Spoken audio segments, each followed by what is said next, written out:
Hey guys, Sean here. Welcome to the F1 Word and to the final post-season ramble of the year. And as you might expect today, I'm talking Mercedes.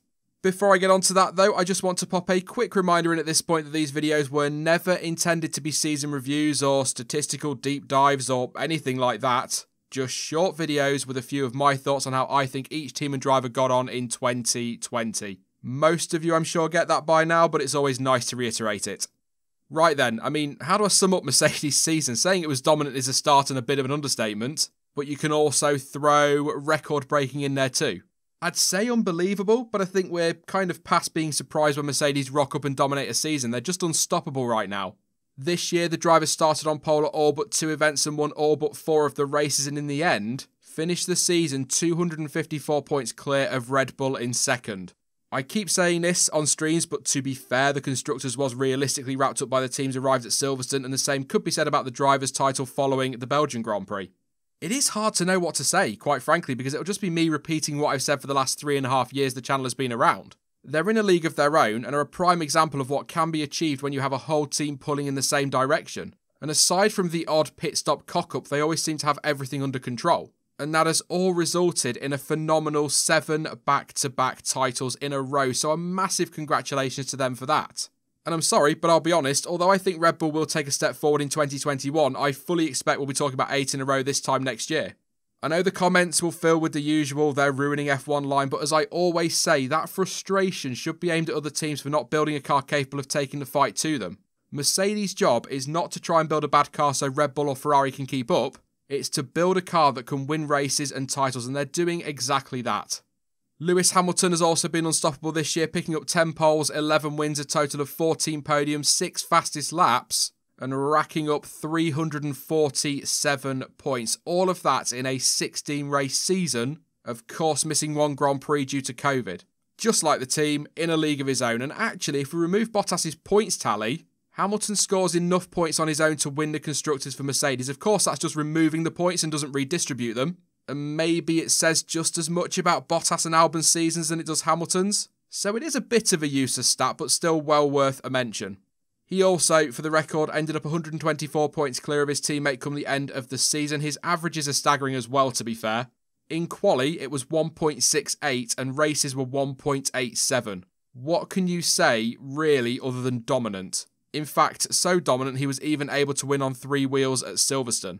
I've got to mention his drive at Turkey as well, where of course he wrapped up the title. I personally feel that was his best drive of the year. For most of that race, he didn't look really in contention for the win, yet he did eventually take the lead through pit stops and other things, and despite wearing his inters down to slicks virtually, he managed to cruise to victory, 31 seconds clear of P2, a great drive. And of course, it was also the year he managed to take the record for the most F1 career wins from Michael Schumacher, bringing his tally up to 95, built on his own pole position record, moving that up to 98 and equalled Schumacher's record of 7 drivers' titles. And who'd bet against him making it 8 next year? On the other side of the garage, I don't think it's unreasonable to say that it's been a disappointing year for Valtteri Bottas. He was beaten 11-5 in qualifying and overall 12-4 on race day, 11-4 if we factor in his DNF at the Nürburgring, and as already mentioned was a long way off in terms of points. He also only managed to take 2 wins, but on the upside secured the same number of pole positions he did last year with 5. Obviously the points deficit is not good at all, but I think what makes the season look even worse for the Finn is the fact that, as I went over in the Red Bull video, he has the same number of wins and podiums as Max Verstappen despite having a far superior car. Now, it must be said that Bottas did also have more than his fair share of bad luck this year. Just to name a few, the mechanical failure which saw him retire from the Eiffel Grand Prix, the fact his tyre blew early in the lap at Silverstone, meaning he had to limp back to the pits, and don't forget, he drove the race at Imola with a huge chunk of Ferrari attached to his car and the team messed up his pit stop at Sakir. I'm not making excuses for him, but that surely accounts for some of the gap to Hamilton, and there were other moments too. To say it's all down to bad luck is simply not true either, by the way, as he did make his own mistakes, but they were all a factor, no doubt. The thing is, though, even without mistakes and bad luck, I don't think it would have changed anything in terms of the destination of the title. That is not a criticism of Bottas as a driver. There are just not many out there who would be able to get the better of Hamilton. He's not there to beat Lewis either. He's there to help the team secure Constructors' titles, and for the most part he has been doing that. However, this year was not great, and as already mentioned, take his points away and the title still goes to Merc. But if you remove his results, everyone moves up a place, obvious, I know.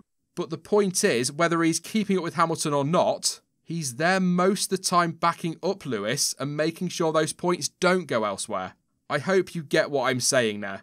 One other thing, because as you may have noticed, for some reason I've become obsessed with averages this year. Bottas averaged 2.9 in qualifying, but his race day struggles are highlighted by the fact his average finish comes in at 4.31. As a comparison, Verstappen's is 2.41.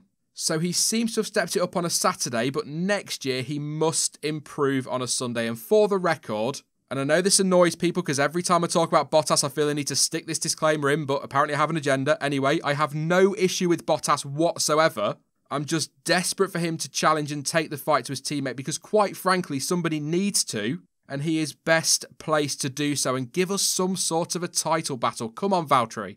Anyway, another sensational year for Mercedes and Lewis Hamilton, and despite Bottas' struggles at times, they were still well clear of everyone come the end of the season. Can anyone stop them making it 8 in a row in 2021? Oh, and yes, 3 of the team's points were delivered by George Russell, and if you're interested in what I have to say on his season, you can find a link on screen now to the Williams video that went out, I think, a couple of weeks ago. That is it though for my end of season ramblings, but you can, as always, let me know your thoughts on Mercedes season down in the comment section, and for one last time, how would you rate their year out of 10?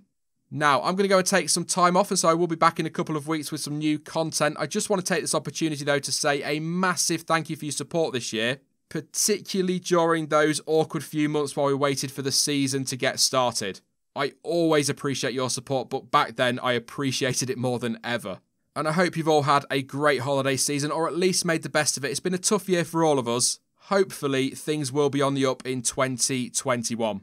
But all that's left for me to do is wish you all a very happy new year and sign off as usual by saying thank you for watching. I've been Sean. This has been the F1 Word in 2020, and until next time, goodbye.